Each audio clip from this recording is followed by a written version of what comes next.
Hello everyone, it's Wednesday, May 20, and today we will analyze the chart for the euro and the British pound to assess potential market trends. As observed, both the European and British currencies remain under pressure. Sterling proved to be more resilient, while the euro was less fortunate. Despite disappointing labour market data from the UK, the pound managed to hold steady yesterday, maintaining the possibility of recovery following a slight correction. Turning to Tuesday's fundamentals, US President Donald Trump decided to delay military action against Iran at the request of Arab states in the Persian Gulf.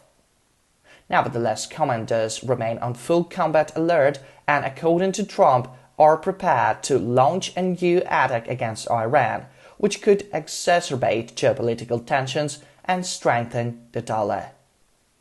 US Vice President J.D. Vance stated yesterday that the Iranians want to make a deal, acknowledging that Tehran's nuclear ambitions remain a red line for Washington. Additionally, the White House has offered a new counter-proposal aimed at achieving a nuclear peace agreement. But Tehran has no intention of relinquishing its ambitions. This stalemate is a key factor behind the impasse in US-Iran negotiations. Further supporting the dollar yesterday were statements from Federal Reserve officials. Philadelphia Fed President Anna Paulson noted that any interest rate cuts would require steady progress in cooling inflation, advocating for keeping rates unchanged.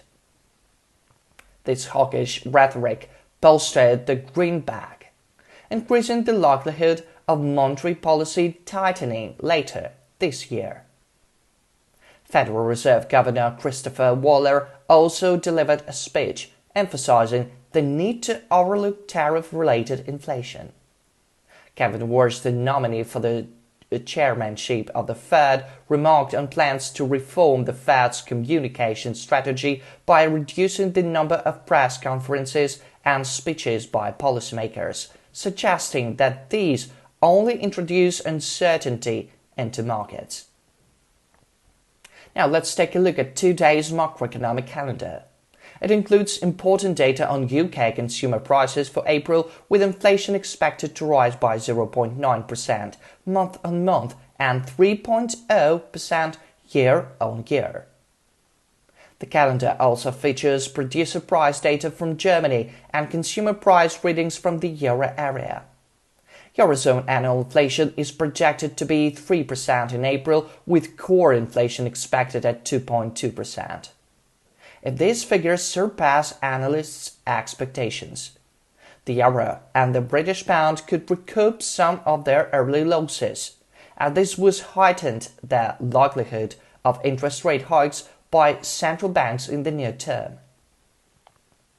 On the US side, there are no significant reports scheduled for release today, aside from a speech by Mitchell Barr and the minutes from the Federal Reserve's most recent meeting. It will be interesting to see how policymakers react to the notion that rates may need to remain elevated longer than previously planned, and their views on potential rate hikes by year-end due to inflationary pressures. Thus, the minutes could act as a catalyst for additional dollar gains versus the euro and the pound sterling. Turning to technical analysis, the 1-hour EUR USD chart indicates that the false breakouts at 1589 and 1569 could present buying opportunities. Going long on a rebound could be considered at 1549, targeting an intraday correction of 15-20 pips. Short entries could be placed on false breakouts at 1613 and 1635. Selling the pair on the rebound would be relevant at 1.1659, counting on a 20-25 pip move. Meanwhile, the British pound, as previously noted, has potential for renewed upside. A false breakout at 33.79 would generate a buy signal. Alternatively, if UK inflation data proves strong, A break and consolidation above 34.15 would make it possible to add long positions, potentially pushing sterling up to 1.3444 and opening the path to 34.73. At this level, I would recommend going short on the rebound, targeting a move at 25-30 pips. Short entries at 34.44 and 34.15 should only be considered following a false breakout. If inflation figures are weak, the pound could retreat to 33.79.